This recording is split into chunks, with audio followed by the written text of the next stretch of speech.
It was the year 1793, and the world around Marie Antoinette, the last queen of France, had changed beyond recognition. The opulent corridors of Versailles, once filled with laughter, luxury, and the sounds of courtly balls, now seemed like a distant dream. The queen, who had once lived in the splendor of royal life, now found herself imprisoned in a cold stone cell in the Temple prison in Paris. Marie Antoinette sat at a small, wooden desk, the faint light from a barred window casting long shadows. Across the rough stone walls, her fingers trembled slightly as they brushed against the delicate quill in her hand. Her gown, once a symbol of grandeur, was now worn and faded, the cream color of the fabric dulled by time and circumstance. Had always been known for her exquisite fashion, for the intricate gowns and towering hairstyles, but none of it mattered now. The grandeur was gone, and she was alone in the silence of her confinement, her every move scrutinized by guards and the eyes of the world. She paused for a moment, looking out the window, her gaze fixed on the city beyond. The sound of distant murmurs, the footsteps of revolutionaries marching through the streets, filtered through the heavy silence of her cell.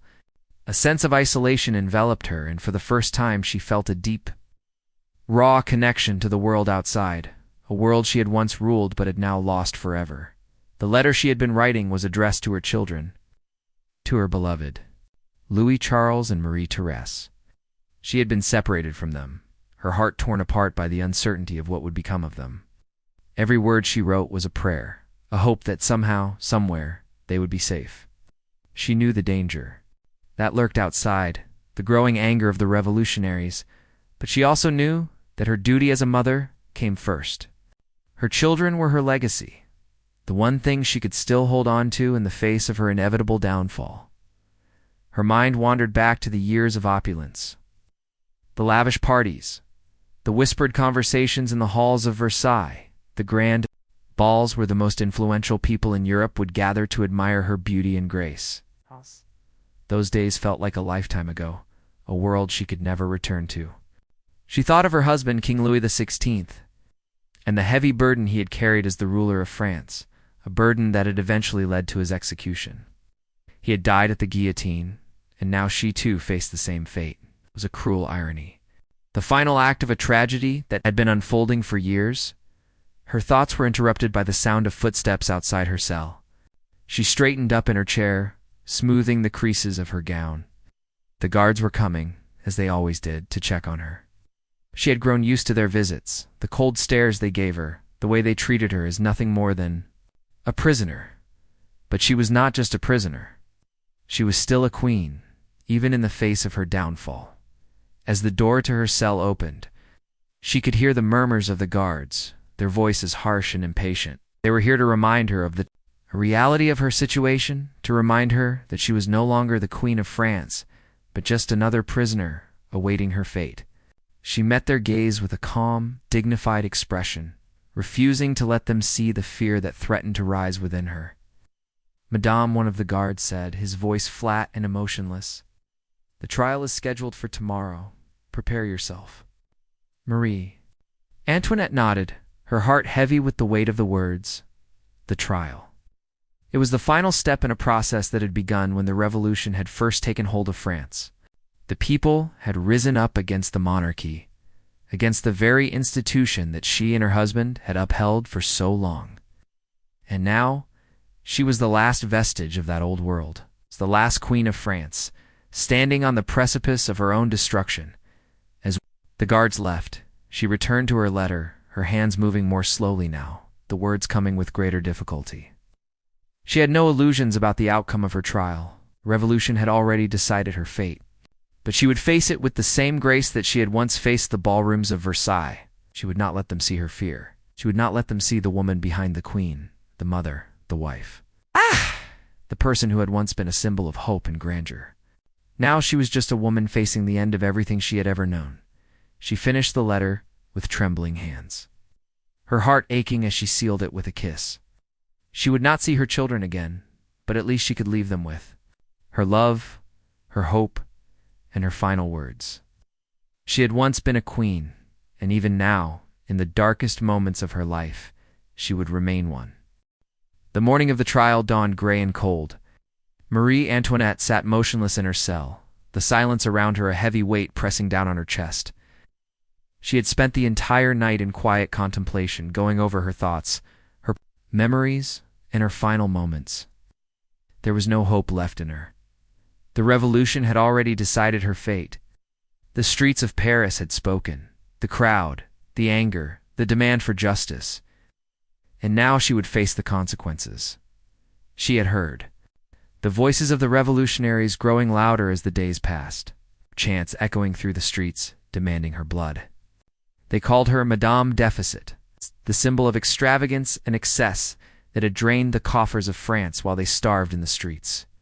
She, the queen who had once been revered, had now become a scapegoat, an enemy of the people. The trial, when it came, was a mere formality. The charges against her were vague and arbitrary: treason, conspiracy, wasteful spending, but everyone knew the truth. Was guilty of being a queen, of being the wife of a king who had failed to save France from the grip of revolution. She was guilty of being born into privilege, and for that, she would pay the ultimate price. As the trial unfolded, Marie Antoinette sat quietly in the courtroom, her expression composed. She could feel the eyes of the crowd upon her, their gazes filled with hatred and contempt. But she did not waver. She refused to give them the satisfaction of seeing her break. She had learned long ago that the only way to survive in a world like this was to keep your dignity, no matter the cost. The prosecutor's voice was harsh and unforgiving as he laid out the charges against her. She listened to the accusations, each one like a knife thrust into her heart. She thought of her children, of her husband, of the life she had once known. It all seemed so far away now, like a dream that had slipped through her fingers. But she remained silent, her gaze unwavering. She would not give them the victory of seeing her suffer. She would face her fate with the same strength and resolve that she had faced everything else in her life. The courtroom was filled with the sound of murmurs, the air thick with the tension of the moment. She could feel the weight of their judgment pressing down on her, and yet she remained calm. The world had turned against her, but she would not let it break her. Not now, not when it mattered most. The verdict came quickly. She was guilty. Of course she was guilty. The revolution had already decided. The sentence was swift, and the guillotine awaited her. There was no need for a long trial, no need for deliberation. The people wanted blood, and they would have it. As she was led back to her cell, Marie Antoinette's thoughts turned to her final moments. She had been a queen once, the most powerful woman in Europe. She had lived a life of luxury, of grandeur, and yet now she stood on the brink of death.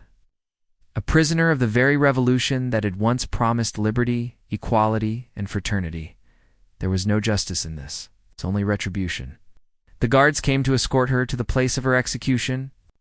She stood and followed them without hesitation, her heart heavy with the knowledge of what awaited her. As she walked through the prison, the sounds of the revolution outside grew louder. The streets of Paris were alive with the noise of the crowd, their cries ringing through the air. Marie Antoinette was silent as she passed through the streets, her gaze fixed ahead. The guillotine loomed in the distance, a cold and unforgiving symbol of the revolution's power. She had seen it before, had heard the stories of those who had met their end there. When now it was her turn. The crowd jeered and shouted as she approached the execution site. They were angry, hungry for vengeance, and she was their target. Marie Antoinette did not flinch as the sounds of the mob filled her ears. She had heard the cries of the people for years now, had seen the suffering they endured. But she had also seen the beauty of France, the art, the culture, the elegance that had once made it the envy of the world. It was all gone now, and she was the last reminder of what had been lost. When she reached the guillotine, the crowd fell silent. For a moment all was still. Marie Antoinette looked up at the sky, the overcast clouds reflecting the somber mood of the moment.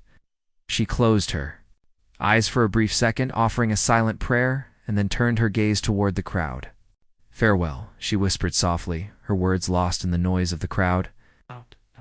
And then, with a final, graceful motion, she stepped forward, accepting her fate. The blade fell. And the last Queen of France was no more. Her death marked the end of an era, the end of the monarchy that had ruled France for centuries.